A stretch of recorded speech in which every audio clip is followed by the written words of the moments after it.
duduk ni, mula Mak Umi. Ni tak tahu Mak Umi ke ni. Umi meninggal. Dia daripada minta tamu.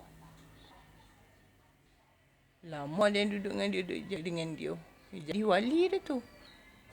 Tak tahu lah dia kat mana. Pada umur 13, lama dengan dia.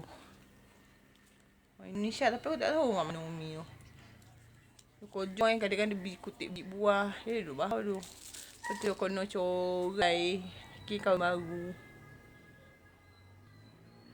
Lalu guna tampai. Kenapa Mi? Tak apalah. Duduk dengan sodap. Itu wali Allah juga tu. Tapi pakaian ni.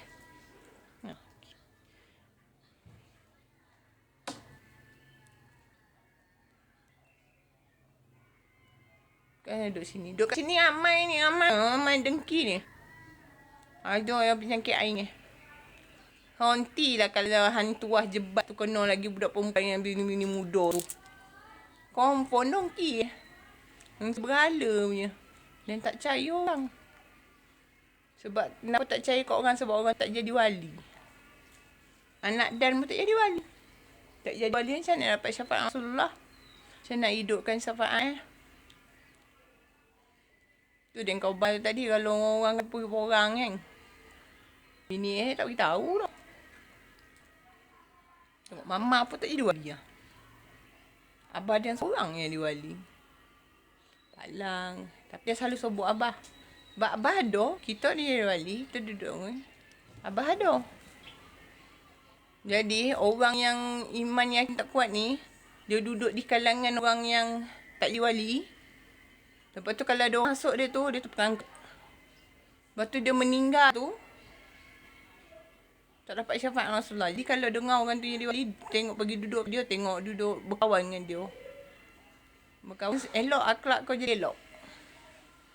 Tu kau dapat syafaat Rasulullah. Tengoklah kalang-kalang wali bukan wali je.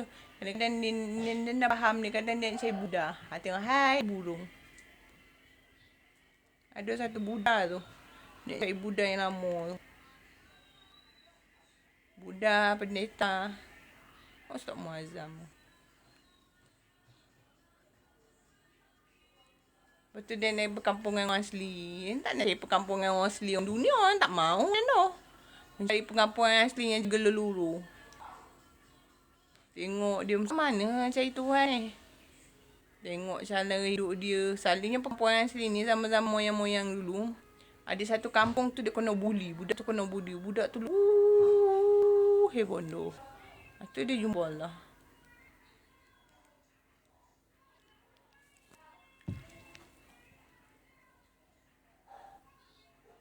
Handphone dia dah hang. Itulah tengoklah Furqan kalau ada masalah rajin-rajin. Anak Dan pun belum tentu dia wali. Kalau duduk dengan orang yang bukan wali, hilang kidah anak Dan. Mengucap dia hilang.